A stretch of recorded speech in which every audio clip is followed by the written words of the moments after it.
Welcome to tenth वाला YouTube channel में आपका स्वागत है। हम लोग आज क्वेश्चन देखेंगे, जेनेवा समझौता कब और किसके बीच हुआ था। देखिए, जेनेवा समझौता जो है फ्रांस और वियतनाम के बीच में हुआ था। और कब हुआ था? मई 1954 में। लेकिन इस समझौते का जरूरत क्यों पड़ा, उसको समझना ज़्यादा ज़रूरी है।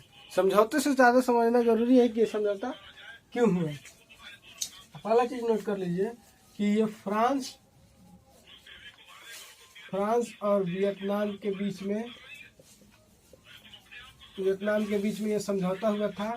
कब हुआ था? 1954 में।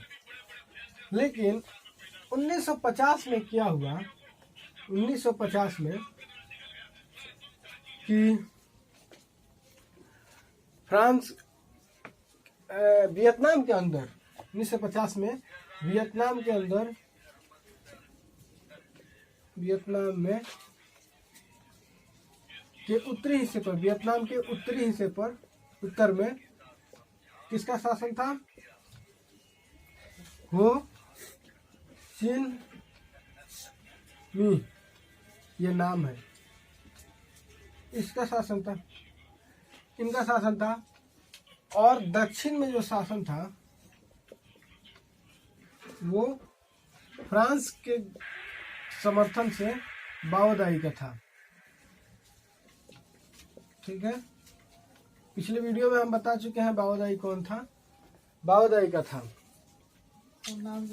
इसके बाद क्या हुआ कि इसके बाद क्या होता है, अब यहाँ पे उत्तर में हो चिन मिन का शासन है, दक्षिण में बाओदाई का शासन है।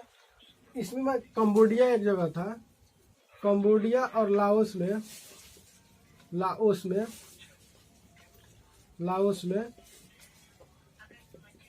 यहाँ पे जो है ना राजतंत्र था,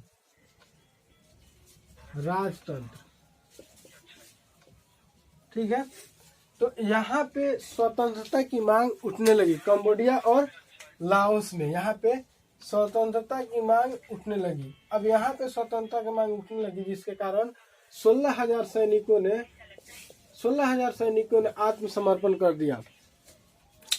आत्मसमर्पण करने के बाद ये स्थिति ऐसे भयावह हो गई 1950 से 54 के बीच में कि ऐसा लगता था कि अब तृतीय विश्व युद्ध शुरू हो जाएगा। इसी को बचाने के लिए अमेरिका ने क्या किया? अमेरिका ने जेनेवा में एक सम्मेलन बुलाया, जिसे हम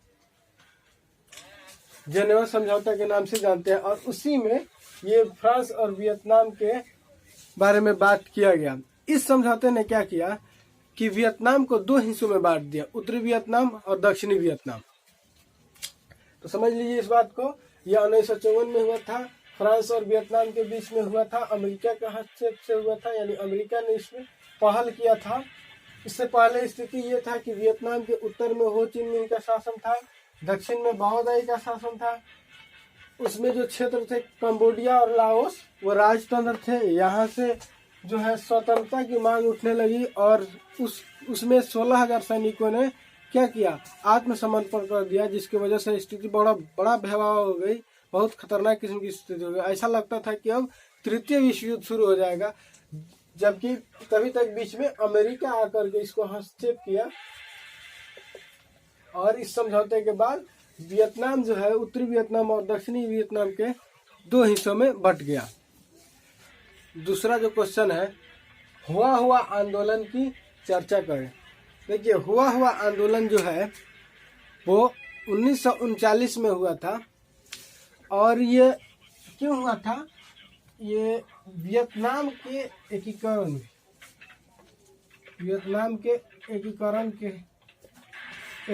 करने के लिए हुआ था। एकीकरण करने के लिए हुआ था। और यह कब हुआ था? 1939 में हुआ था।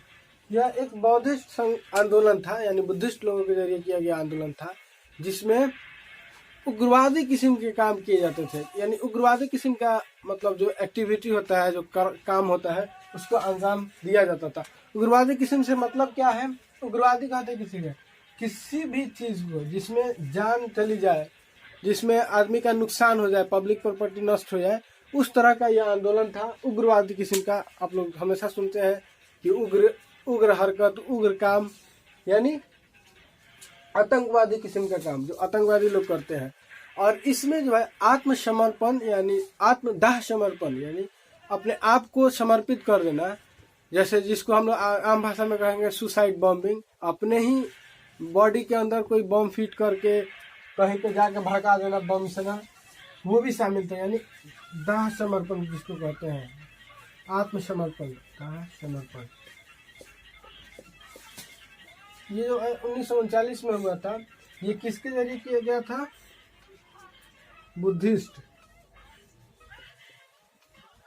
ये बुद्धिस्ट लोगों का जो है आंदोलन था। तो आज के लिए बस इतना ही, मिलते हैं नेक्स्ट वीडियो में नेक्स्ट क्वेश्चन के साथ। तब तक के लिए थैंक यू।